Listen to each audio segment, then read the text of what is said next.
online at afn.net or download the AFN mobile app for your Apple or Android device. I'm Rusty P. Hey friends, I want to invite you to our Called to Care equipping event on Saturday, June 13th in Plano, Texas. If you're a ministry leader, a pastor, counselor, or someone who feels called to help others, this is the event for you. Our theme this year is From Hurt to Hope. You can join us in person or online, so sign up today at hopefortheheart.org/events or text the word event to 70919 to learn more. Jenna Ellis in the morning on American Family Radio. I love talking about the things of God because of truth and the biblical worldview. The U.S. Constitution obligates our government to preserve and protect the rights that our founders recognize come from God, our Creator, not our government. I believe that Scripture in the Bible is very clear that God is the one that raised up each of you, and God has allowed us to be brought here to this specific moment in time. This is Jenna Ellis in the morning. Good morning. It is Thursday, May 21st, and the Cuban ex-president Raul Castro was indicted yesterday on charges including murder, conspiracy to kill U.S. nationals. This coming from Fox News. He's been indicted in connection to his alleged role in the 1996 downing of two planes operated by the Miami-based exile group Brothers to the Rescue. So the indictment, which a Florida grand jury returned in April, was unsealed yesterday. Acting U.S. Attorney General Todd Blanche said during an announcement in Miami on Wednesday that it charges Castro with conspiracy to kill U.S. nationals, destruction of aircraft, and 4 separate counts of murder. So the indictment stems from a February 1996 incident in which 4 Americans were flying in civilian aircraft when Cuban military aircraft shot down their planes in international waters and killed them. The indictment alleges, according to Blanche. And so he said they were unarmed civilians and were flying humanitarian missions for the rescue and protections of people fleeing oppression across the Florida Straits. And Florida Attorney General James Uthmeier was also there and said Castro ordered his gangs of criminal thugs to shoot down Americans on unarmed civilian Brothers to Rescue planes. It was a premeditated state-sanctioned murder, and today's indictment is one step closer to justice. So let's welcome in Gerard Folletti, who is senior counsel at the Lawfare Project. And, this seems, I was talking to my producer before the show, and I didn't realize, and he informed me that apparently May 20th is previously the Cuban Independence Day. So this is basically like indicting a U.S. president on July 4th for, some kind of perceived war crime. So do you think that this is a good indictment and actually is a justice? It looks like a solid indictment, and it's justice a long time coming. And the unsealing of this indictment on Cuba's Independence Day really shows that the United States wants to showcase that the Cuban regime has been responsible for horrific atrocities and that its people are not truly free because they're living under a system that has committed extrajudicial acts of murder against civilians, unarmed civilians in international territory. And so this was a very key date for unsealing this indictment. And when we saw Secretary of State Rubio reading and talking about it yesterday, it definitely was from the heart as a Cuban American. Yeah, that's a really good point. And there were a number of friends of mine from Florida as well that were posting similar things, saying, this is finally justice, and this has been a long time coming. And so, we've been talking a lot, Gerard, about statutes of limitations for people like Anthony Fauci and others who we would also like to see accountability for. And so this goes all the way back to 1996. And so is there any sort of issue there, but because this is murder, is that the reason that this doesn't have, perhaps a statute of limitations issue? That's precisely the reason. There's no statute of limitations on murder. And when you add the conspiracy to kill U.S. nationals based on that murder, you're not looking at a statute of limitations. The government will go after you for as long as it needs to in order to bring you to justice. And that also highlights that even though Raul Castro is now 94 years old and this incident happened in 1996, that this does not immunize him from facing accountability for his crimes. That is how serious it is when you conspire to kill American nationals. Yeah, and so Castro was effectively acting as part of a sovereign government at the time, or at least that would probably be what the defense claims. And so does sovereign immunity apply here, or are there exceptions for legal authority that the DOJ claims gives the U.S. jurisdiction here? There are exceptions, and one of the key things here to note is that this was not a decision to shoot down aircraft over Cuban territory. This was an act over international waters. So you are already violating international law by doing that. Cuba was violating international law by doing that. So that you start to weaken the arguments for sovereign immunity when you have a dictatorial regime that premeditates the murder of civilians in international territory. So you can't avail yourself of head of state immunity when you are taking that kind of action. And how unusual is it for the United States to criminally indict a former foreign head of state for actions that were taken while he's in office? Well, the distinction here is that even though Raul Castro was president of Cuba at the time he was indicted of 1996, when this incident happened that was charged in the indictment, he was the Minister of Defense. So he was a government official, but not the sitting head of state, which does make a little bit of a difference, but not much. Ultimately, we've seen charges against Nicolas Maduro. We've seen the U.S. pursue foreign nationals, even heads of state in other countries when they have committed crimes against Americans. It's not a common occurrence, of course, but it does show that the United States takes the murder of Americans seriously. And when it can bring these charges for murder, for international narco trafficking that cost American lives, the United States government eventually will pursue them. And we've seen that especially with the Trump administration. There's very much a parallel to the Maduro indictment not too long ago. That Trump is renewing emphasis on getting justice for Americans. Yeah, and it seems like, this has really been very delayed. Why didn't previous, at least Republican administrations pursue this? That's an excellent question, and I think we can only really speculate as to why it took so long. It's interesting to note that one of the co-defendants that listed in the indictment was accused of immigration fraud in Florida in connection with this, that he lied on his documentations when he came here, and he did not reveal that as a member of a foreign military he was responsible for killing Americans. So I think there is likely to be a connection between the prosecution of that person who immigrated or tried to immigrate to America and how the government got testimony about this conspiracy, about these shoot-down orders. But we don't really know yet why this happened, other than it seems that the timing of that prosecution is very coincidental but key. Yeah, coincidental but key. I think that's an excellent way to phrase this. So critics, of course, are going to say that this is politically motivated and this is just to score points on the board for the Trump's administration. But from a legal perspective, how do prosecutors distinguish justice delayed from just selective prosecution?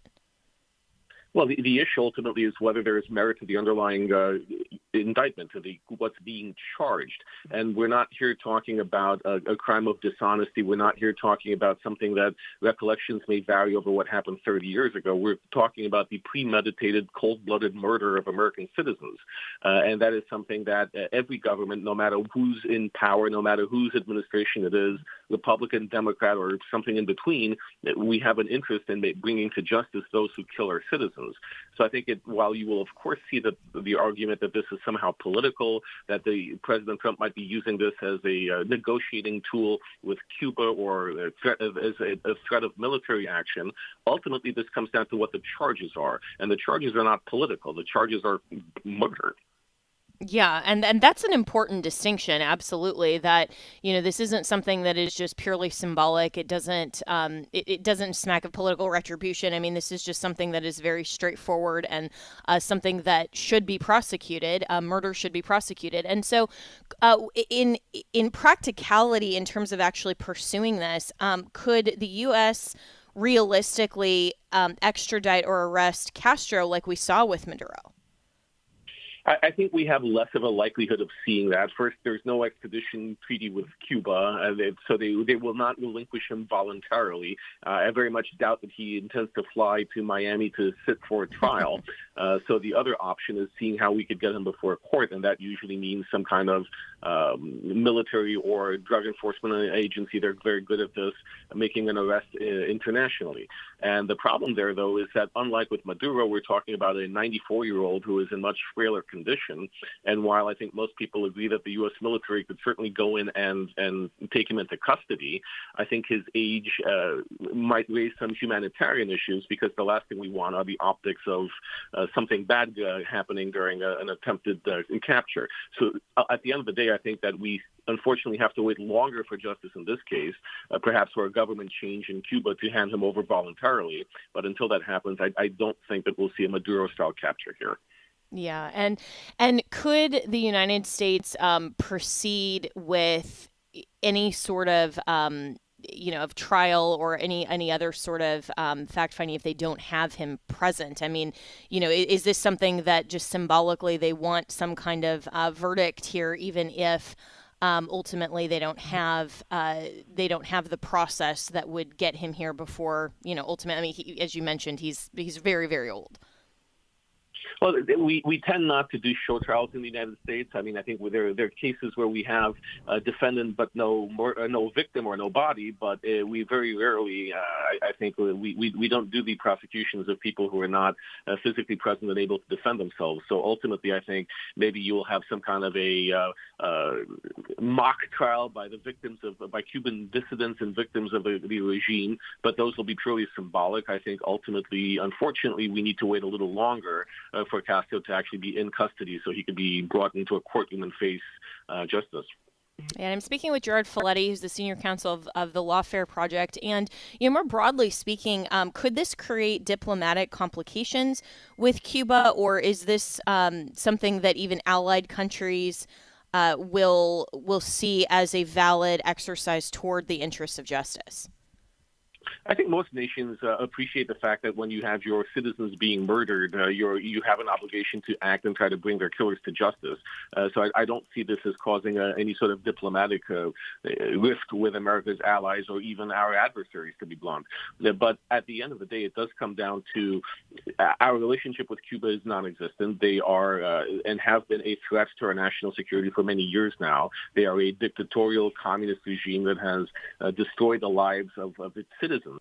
And they are involved with exporting that type of violence around the Caribbean, in Latin America, and into the United States. So ultimately, there will be no love lost between the United States and Cuba, but until there is a regime change, or whether it's voluntary or the government is toppled, I think that relationships with Cuba will remain fraught. And we've seen in the last few months President Trump maximizing pressure on the regime in order to bring about that change that's been sought after since the 1960s.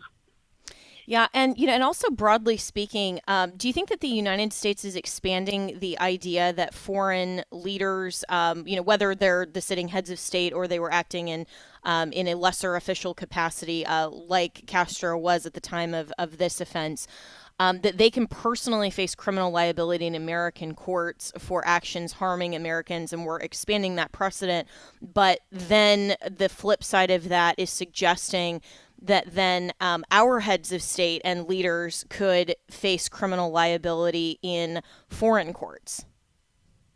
Well, I think you're absolutely right about both the expansion of America's doctrine and use of it to bring to justice, or try to bring to justice, foreign leaders, whether they're heads of state or government officials who are responsible for crimes against American citizens. And you're absolutely right that the risk here is that American heads of state or officials will be threatened around the world with arrest and prosecution. But the reality is that we've already seen the latter. We've already seen countries, even going back into the early 2000s, with President George W. Bush, attempts by foreign leaders, whether they were not at the national level, but certainly threats of arrest and prosecution over the Iraq War, over other issues that they found disagreements with the United States over. So ultimately, the rest of the world will think of us what they will think of us, and there will always be attempts, whether it's in the International Criminal Court or in national courts, to hold Americans responsible for policy choices that other countries don't like, but that should not deter us from seeking justice for victims, for American victims who are injured or killed around the world. Yeah, absolutely well said. And so, where is the line then of legitimacy? I mean, does that just turn on the perception of the individual country? I mean, because if we go back to the indictment of Netanyahu, that of course, America was saying was ridiculous and they had no jurisdiction and it doesn't matter and all of those things. I mean, we've seen other indictments of foreign leaders that America has said are illegitimate, or has said that a foreign court doesn't have jurisdiction over the premise for which they're bringing that indictment or that charge. So when we're talking about a world stage, I mean, this is obviously in an American court and American process applies. But from a world perspective, who determines the lines of legitimacy and jurisdictional questions?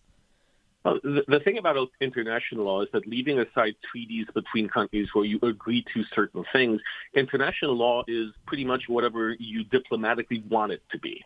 While there is a corpus, there's case law, there's precedents to look at, ultimately nations have to decide for themselves whether they agree with whatever the principle is that's being challenged or being brought forward.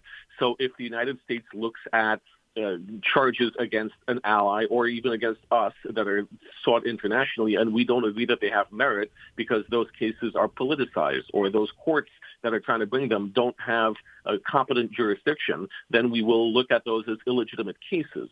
If, on the other hand, they are something that furthers our national interests or conforms with our understanding of due process, we are more likely to take a part in that. So ultimately, we look at this from a political and diplomatic lens more than a legal one when it comes to our perception of international law and the validity of claims that are either brought against us or that we seek to prosecute internationally.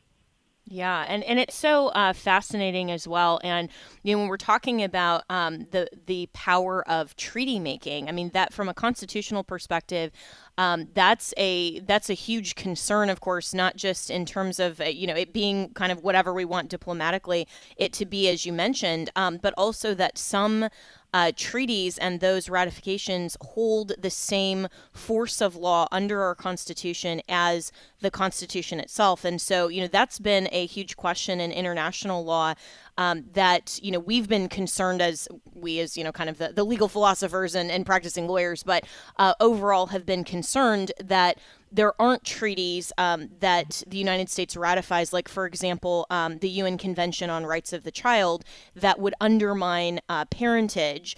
Because if we were to sign on to that treaty, then ostensibly the Supreme Court could borrow language from that treaty and then impute that into opinions and decision making in opinions from the Supreme Court. And so when it comes to, kind of these international treaties, where's the line of, well, this is a treaty versus we as the United States and under our constitutional framework have to abide by that pursuant to the treaty's clause of the Constitution? Well, there are two things here, and the first one is an important one, is there are checks on international treaties, meaning that they need to be ratified by the Senate. So we have seen bad treaties like the one that the Treaty of Rome, the Statute of Rome that set up the International Criminal Court. The United States signed that, but it was never ratified by the Senate. It never went into effect because our senators looked at that and said it was a bad deal for America, and it exposed us to potential kangaroo courts around the world, even though we have a judiciary that's more than capable of handling legal complaints against the allegations of misconduct by service members. So that check by the Senate is a very important thing. And ultimately in the courts as well, while there is, the treaty clause, and we do consider this almost as to the same effect as American law, at the end of the day, the Constitution still controls. So if you have provisions of a treaty that violate the basic principles of our Constitution, then the Supreme Court is likely to look at that and say that that treaty was, like any law passed by Congress, not applicable in those circumstances. So we do have that double check both by the Senate and by the legal system that not all bad provisions will be enforced. All right, and we have to take a break here, but so much that we could continue to talk about, and I think it's all very fascinating, and you're absolutely right on those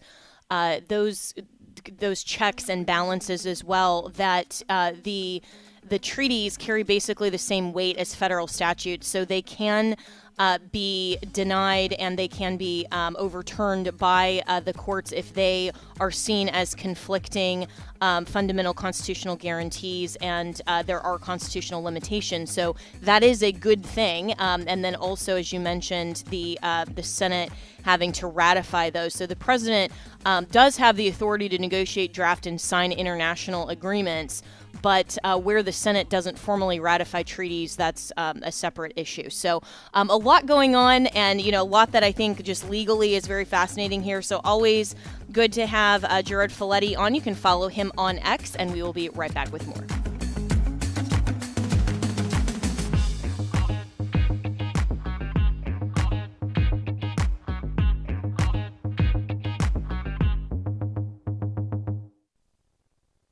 America was founded as a nation under God, but the U.S. Supreme Court has broken our national relationship with God. Many court rulings have contributed, but 3 stand out. In 1962, the court removed prayer from public schools. In 1963, the court removed Bible reading from public schools. And lastly, in 1980, the court removed the 10 Commandments from America's classrooms. The Supreme Court broke our relationship with God, and any restoration of that relationship must include the Supreme Court. And a vacancy on the Supreme Court could soon be coming. So please support AFA Action's urgent legal work to help President Trump select and the U.S. Senate confirm godly constitutional justices for the Supreme Court. We put thousands of hours of research into potential nominees. We use our networks at the Trump administration and the U.S. Senate to promote the good nominees and oppose the bad ones.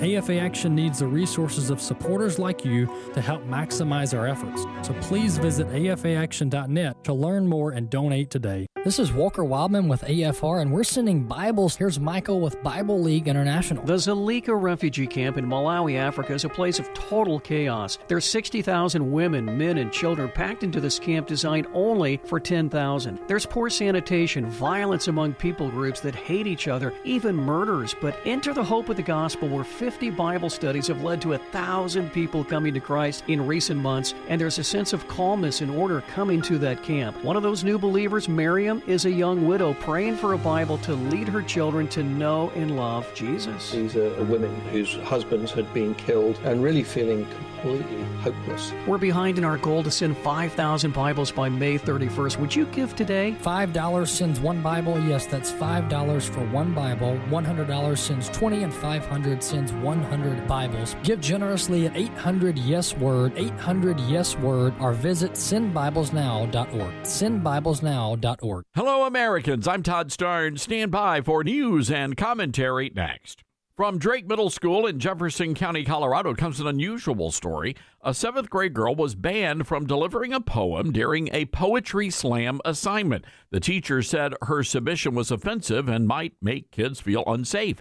Libs of TikTok broke the story, interviewing the girl and her mother. Now, the topic that caused so much controversy was about the pro-life movement. Well, there was nothing remotely offensive about the poem other than it promoted a pro-life message. The teacher told the child's mother the poem was politically charged, but the mom pushed back and said other kids delivered poems attacking the Second Amendment, gay rights, and one that even mocked Jesus Christ. I reached out to the school district for an explanation, and I will let you know when they respond. But this is nothing more than another example of a teacher using the classroom to advance some sort of a political agenda.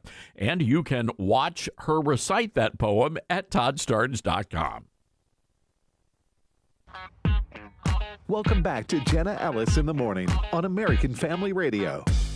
Welcome back. Well, we've been talking about the legal side of Raul Castro being indicted. Let's talk about the political and the foreign policy. According to USA Today, Trump says that no escalation is expected with Cuba. President Trump says he doesn't anticipate further escalation between the United States and Cuba after the Justice Department indicted the country's former president and 5 other Cuban nationals in connection with that 30-year-old incident. The move comes amid increased apprehension about potential U.S. military action in Cuba following Trump's repeated threats against the nation. USA Today says they exclusively reported in April that the Pentagon had ramped up its planning for possible military action, and the indictment also follows the Trump administration in January sending troops into Venezuela to capture then-President Nicolas Maduro after it had indicted that leader. And Trump has since turned to Cuba, executing a months-long pressure campaign on its government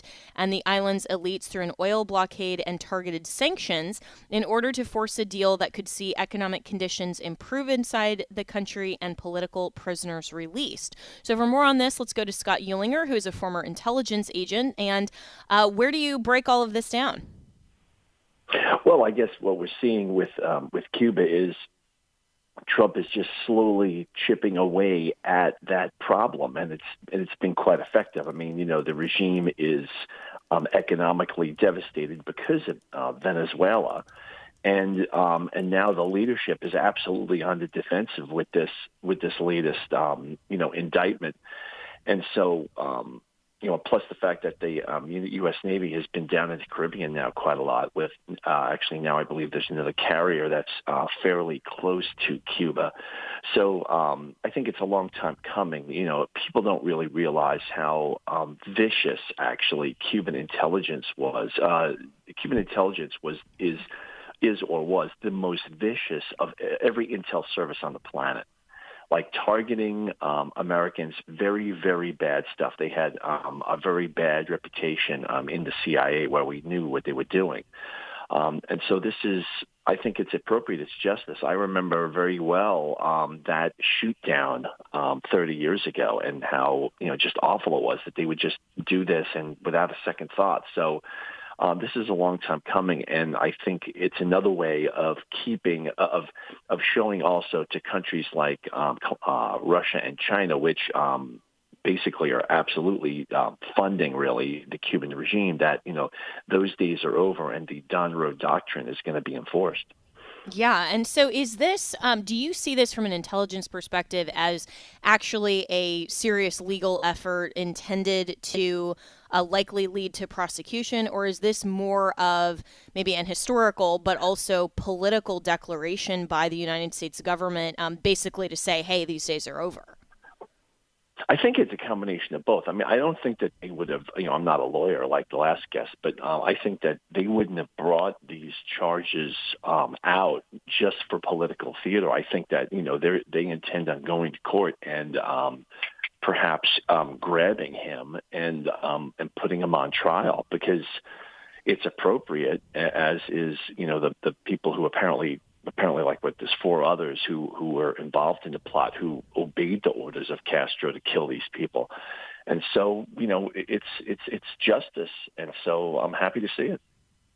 Yeah. And so where should Americans expect then an increase in, potential tensions and, maybe this axis that is continuing to form, or maybe, it's been formed for a while, but maybe, increasingly, at least in modern intelligence, because just this morning, Reuters was reporting that Russia says it will support Cuba amid the announcement of the indictment. So how significant are these alliances geopolitically? Well, I think that the Russians are basically announcing something like that, and that's purely theater, because in the end, they will do nothing about it, especially have to consider Putin and Trump have been in fairly close consultation in the last couple of months, and I believe that there were probably discussions related to Cuba at that time. And so, Russia may make the noise that they are going to be standing by their, quote, ally, but, Russian promises have been pretty bad as far as their allies are concerned. So I think that And also the Xi visit, I believe that Cuba may have been discussed as well, with the Chinese presence in Panama and Chinese bankrolling of different terrorist groups and drug smugglers and things like that in Central America. I think Trump has kind of cleared this with them in the sense that he's told them, okay, look, this is going to happen, and you can make noise about it, but I expect you to do nothing about it. And so I think that's what we're looking at. Well, and some analysts are arguing, and articles I've seen mostly, of course, from leftist outlets, but they're arguing that they believe the U.S. is now strategically overstretched because of all of the emphasis now on China and Russia and now Cuba and what's going on in the Middle East and all of these things. I mean, there's a lot of different focuses and players on the board of risk. And so, do you see Trump as being over leveraged? No, I don't think so. Remember, I also served in the Navy for 28 years. And so my impression is that, in fact, that is not the case, that the United States is not overstretched. Okay, we probably wouldn't want to continue at this pace for another 6 months. But Trump is being very forward-leaning and looking to the future in the sense that he knows that ultimately, if all of these places were to explode into crises, that the United States would be overstretched. But in this case, we are the ones moving forward. And so we are determining kind of the time and place of action. And so right now, we can handle that. And so he's basically concerned with, let's put the fires out before they spread so they're out of control. And they're currently in control right now. So I think we could see, the Cuban thing resolved within about 3 months, one way or the other, with some maybe kind of complicit regime like in Venezuela or something like that. But he's getting ahead of the curve so that we will not be in a position where we're really overstretched. Because that's what that's what these countries have always depended on. They've always depended on concerted action as a way of distracting us, and we can't take action against all of them at the same time. So Trump is trying to, he's second-guessing that strategy and coming up with something new. Yeah, and reports indicated that he emphasized personal diplomacy with Xi and China. And so there were a couple of concrete breakthroughs. So from an intelligence perspective, do you believe that the summit actually lowered tensions and those flashpoints right now between the U.S. and China, at least? That's right. I think he did. Trump always has a plan. And so I think that both consultations with Putin and the personal ones with Xi, this stuff was definitely mentioned. He's not going to leave it unmentioned when it comes to these countries, because certainly it was definitely on China's radar that they were basically, blocked out of Panama and out of Venezuela. So, yeah, he definitely was doing that. There's no question. And so from the perspective, the international diplomacy and all of this is one of obviously Trump's strengths. And I think Secretary of State Rubio is doing a fantastic job. But all of this does impact Americans. And there's been a lot of consternation and also, of course, emphasis from the left on things like gas prices and the economy and, some other things that aren't going as well for the Trump administration heading into the midterms. Of course, he's had some significant wins in ousting some of the Republicans that he opposed in the primaries, but that doesn't necessarily capture the overall electorate in the general.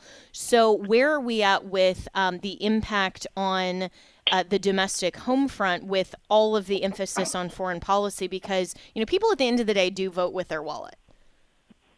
Well, I think that, right. And so I think, he is definitely jawboning that. He's talking about a lot how gas prices will be going down. And I'm sure that that's the case, although the time frame, of course, is not totally known. But at the same time, there have been, obviously, that there have been a lot of discussions about, rumors, et cetera, and they're slowly rolling out all of the voter fraud information. And so I think Trump basically, for keeping in mind the midterms, is doing his foreign policy thing, but he's also looking at opening up revelations about, the widespread cheating that we've seen. And it has been coming out, and it's going to continue to come out. And that may be signaling some kind of national security action later on around the time of the midterms that basically proving, okay, foreign powers were involved in stealing the elections as Smartmatic voting machines, which had technology from Venezuela, actually. And so I think it's all part of an integrated whole, and he's going to roll this stuff out to continue to keep the Democrats on their heels as far as the midterms go. Yeah, and, it's fascinating to me to see how we live in such a perpetual election cycle here in America. And as soon as one election is over, we immediately start talking about the next one. I mean, even if it's the 4 years later of the next presidential election or the midterms or whatever, we kind of live in this nonstop emphasis on the next election. Do you think that actually hurts the long-term strategy of American intelligence and our foreign policy to have to consistently be concerned about optics because of the next election? I think that it does. It has been a factor, but I would also say that, of course, people like the Democrats want that to be a factor because they believe that it helps them. However, I think that Trump less than basically is worried about that much less than the average American president, because he knows that this is likely to be his last term. And so he is basically hell-bent on making sure that all of these problems with U.S. foreign policy and domestic policy are reformed. And so he's going forward, and he's hoping that his pace of reform will basically overwhelm these short-term problems, such as like increased gas prices and stuff. So he has a plan, and I think it's going to be successful. And, he's not deterred by the constant talk of elections. Yeah, and that's a great thing. And we've got to leave it there. Scott Eulinger, really appreciate your commentary and insights. And I do think that President Trump is far less concerned about what the media says about what the next election is than actually just pushing through his agenda. And that's why he's been so frustrated with Republicans in particular in Congress. And I think, rightly so, even though I personally am of the opinion he could be going after other Republicans than the ones he's going after. But, that's we can debate that question all day. But overall, he is laser focused on foreign policy, on getting his agenda accomplished. And no one can ever accuse Donald Trump of ever being a lame duck in any way, shape, or form, which I know is coming after the midterms. That's what they're going to say about the last 2 years of his presidency. But to that, I just say, well, then you don't know Donald Trump. But we'll be right back with more.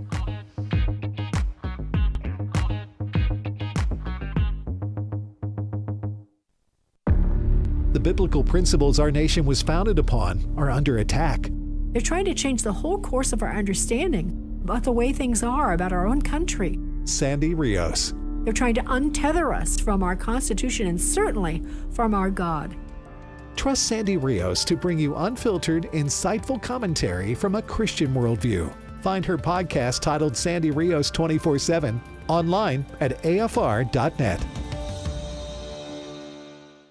The poor lefties, how much outrage energy can you have? I mean, it's every day they're having to get outraged. You know what I'm saying? After about 4 days of outrage, you're just exhausted. On the left, they're really in favor of religious liberty for Christians as long as we shut up. Sit down and shut up. Sit down and shut up. Right. Sit down and shut up. Yeah. That's your religious liberty. Today's Issues, weekday mornings at 11 Eastern, 10 Central on American Family Radio. How about this? Some actual good news on the healthcare front, even as costs just keep skyrocketing. So if you're 65 or older, MediShare now offers MediShare 65 Plus. Call them. You can talk to them about this. A lot of people are taking advantage of this now because even if you have Medicare Parts A and B, there are out-of-pocket things, deductibles and copays that just keep going up. And the whole point is to help you by giving you a low, consistent monthly payment that fills in the gaps. In fact, I can tell you how much MediShare 65 Plus is. For example, it's $99 a month up to age 75. It keeps costs under control. That helps with peace of mind. MediShare is trusted, too. It's been around for 30 years, and it's a community of people who help each other. Business owners, retirees, pastors, teachers. People love being part of it. Here's the number you can call now. They are easy to talk to. Call 833-45-BIBLE. That's 833-45-BIBLE, 833-45-BIBLE. Hello, everyone. I'm Tim Wildman, president of American Family Association and American Family Radio. Hey, we are announcing 2 tours coming up in 2027, March of 2027. We're going to Greece and we're going to Italy. The Greece tour we call the Footsteps of Paul, and you're going to follow the footsteps of St. Paul in the country of Greece. And then the Italian tour, the Tour of Italy, Venice, Florence, Pisa, Rome. We're calling the Make Lasagna Great Again tour. And these are coming up in March of 2027. And if you want to read all about them, the itinerary, the cost, everything you need to know about these tours coming up in March of Greece and Italy, go to tours.afa.net. That's tours.afa.net. We're going to have a lot of fun, a lot of good fellowship, and see some of the most historic and iconic sites in the world. Welcome back to Jenna Ellis in the Morning on American Family Radio. Welcome back. And as we are celebrating America's 250 and the 250th anniversary of our Declaration of Independence, which I think is the greatest civil complaint ever filed in the courtroom of history in world history, that birthed our nation and was the first government expression of recognizing the truth that our rights come from God, our Creator, not our government. And so it's the sole legitimate purpose of government to preserve and protect those rights. And we as citizens don't turn over any of our rights to the government in exchange for protection. And one of the greatest things about this nation is that it is through our consent that government has specific limited powers. They don't operate independently, and we don't have to turn over any of our rights in exchange for that protection. The government, through our Declaration and then our U.S. Constitution, our highest law of the land, is obligated to protect us and also to protect and not infringe upon our rights. This is why I like to say we don't have a First Amendment right to freedom of speech. It doesn't derive from or come from the U.S. Constitution. It's my right to freedom of speech, free exercise of religion, that is God-given, and the government is obligated to protect it by the First Amendment. So it really matters, our framework. And there is a great new book by my very dear friend Eric Metaxas, that is called Revolution, the Birth of the Greatest Nation in the History of the World. And I just love that title. And Eric joins me now. So good morning, my friend. And, this is so exciting. I'm so excited to read this book. I love all of your other works, but one about America and the greatest nation in the history of the world. Well, that's just so exciting. So tell us about it. Well, first of all, it's so great to hear your voice, Jenna. You're a dear friend, and you understand this stuff just in your preamble. What a joy to hear you explain this as you do. But everybody in America needs to understand this. This is a glorious gift from God. It's something that 250 years ago they understood, and if you look away, you forget. If you move on with your life, this stuff evaporates, and we have an obligation before God to remind ourselves, to teach our children, to teach ourselves.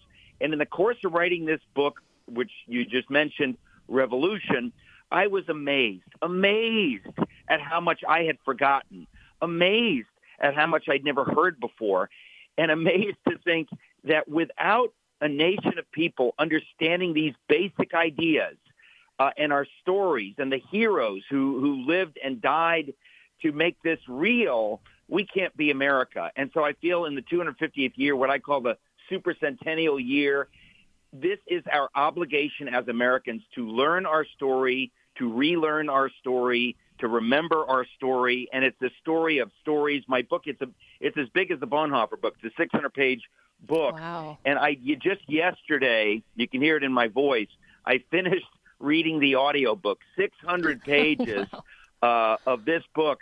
But it's a story of stories. It's like an epic with so many stories and characters. And I am in awe that we get to live in this country. And I really believe it's God's design that in this 250th year, we would all go back to the beginning and remember who we are, why this nation was brought into being by God. And if ever anybody needed to know whether this nation was God's idea, read my book. I tell you, it is not debatable. It is amazing to me. When I did the research on this book, again, I'm not a scholar like you. I've just read so many things over the years, but until I did the research for this book, it was never so clear to me. It is shockingly clear that this nation was God's idea for his purposes in history, not for us, for God's purposes in history. And I'm so excited that the book is just about out. People can pre-order it now. And in fact, I'll say this before I forget.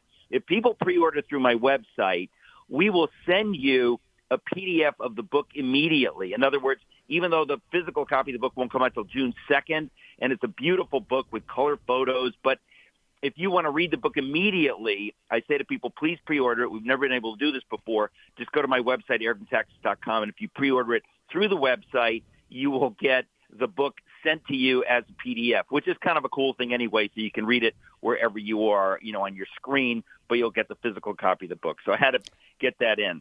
Yeah, that is awesome. And I can't wait to read this. And I'm going to go as soon as the show is over and do that and pre-order it so I can start the PDF, because, you're so right, Eric, that we tend to lose the understanding and the awe of our story in its fullness and its richness if we only have the kind of highlights and the statements and the quotations and phrases that are most known, that are kind of just picked and proof texted out of the fullness and the richness. I mean, this is exactly what, and there's biblical precedent for this, of understanding our history and where we came from. I mean, I was just talking earlier in the week about, the Israelites that would build monuments to the Lord so that they would remember what he has done for them. And at our 250... That's what this is, Jenna. Yeah. That comes up I think of this every day, that this is God's will that we remind ourselves, and he knows that we forget, and he tells us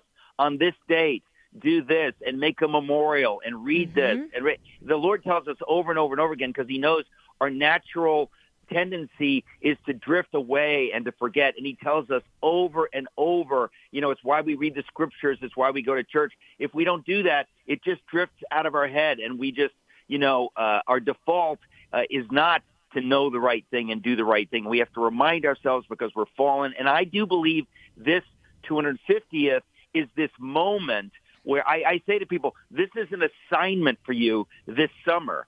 Even if you don't feel like it, this is an assignment. We have an obligation before God to know our story, because honestly, it is God's story. When I was doing the research, I was astonished over and over and over to see this is God's idea. The men who did this were godly Christians. They were not just sort of Christians. They were dramatically godly Christians who knew that what they were doing was the Lord's will. This was God's idea in history, to create a people who would look to him as the sovereign, not to King George III, not to any other to the state, but would look directly to the Lord and be able to govern themselves.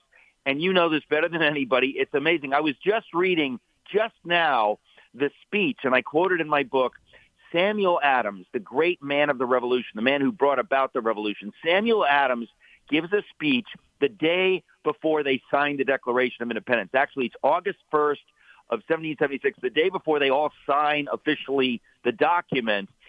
And in that speech, he says, we have this day restored the sovereign, capital S. The Lord of hosts is the sovereign. We restored the sovereign. We look to him alone.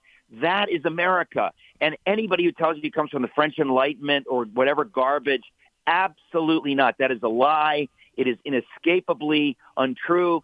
And we need to know, all right, this is our history. It is absolutely unavoidable, and it's beautiful. And I really do believe the Lord has appointed this year for us so that a holy remnant will know this story and will lead the nation back in every way to the Lord. That's really, I believe, God's plan. It's why he called me to write this book. I never planned to write a book on the American Revolution, but I feel like it was clearly God's will that I do this. And it was a huge labor, but I just praise God that I got to do it.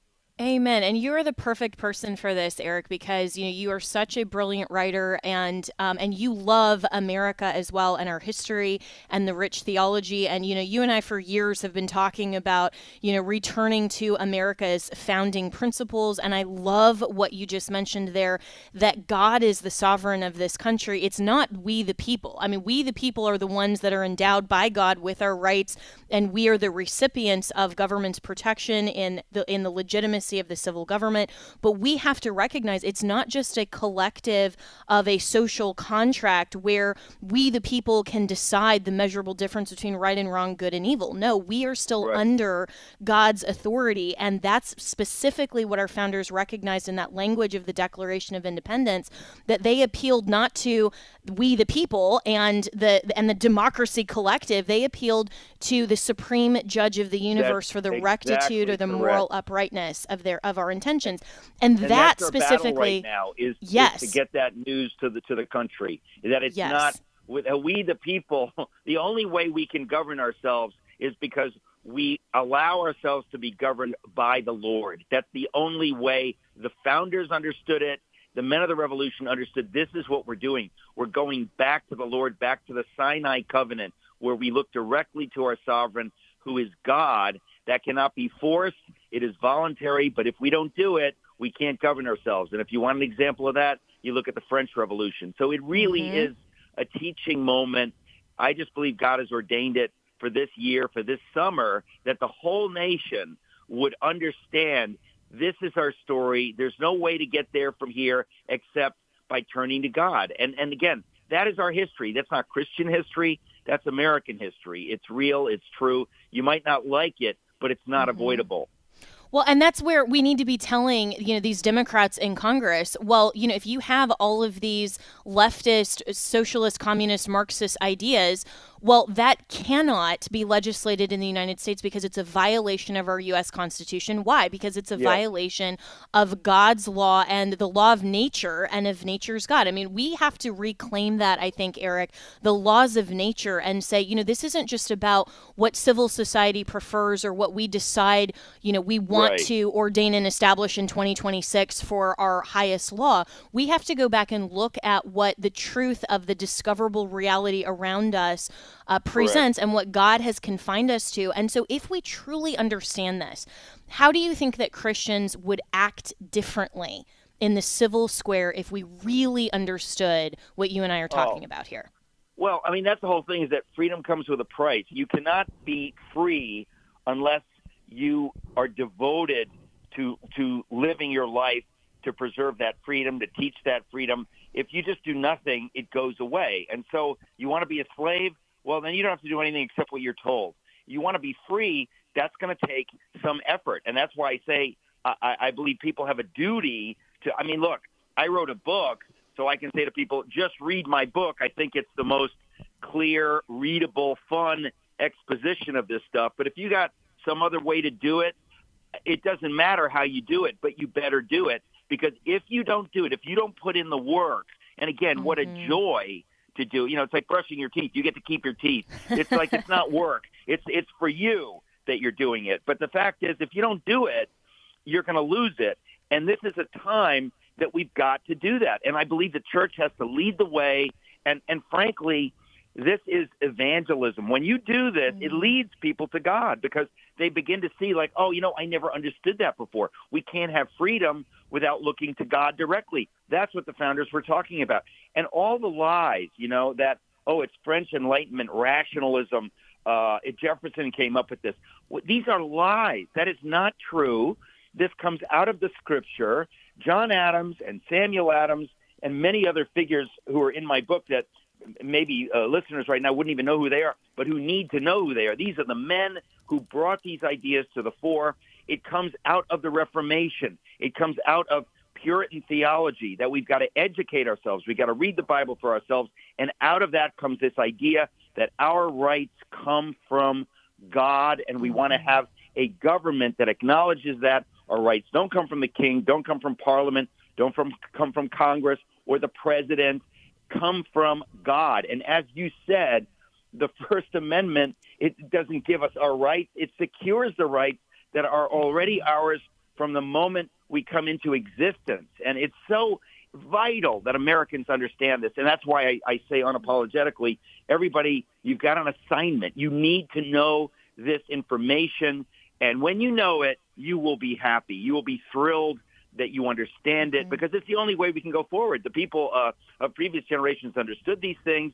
We have been forgetting them, and especially the church has an obligation to understand that God, in his mercy, allowed Christians to create a government that looks directly to him. That's what it is. That's what it was. And if it's anything but that, we are no longer free.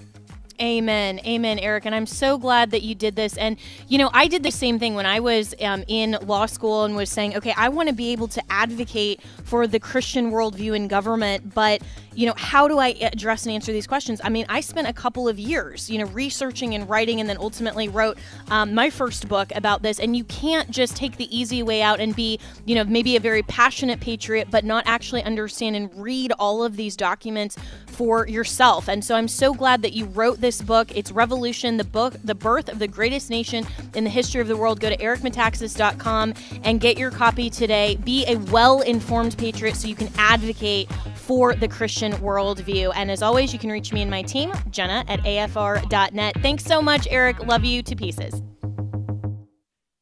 The views and opinions expressed in this broadcast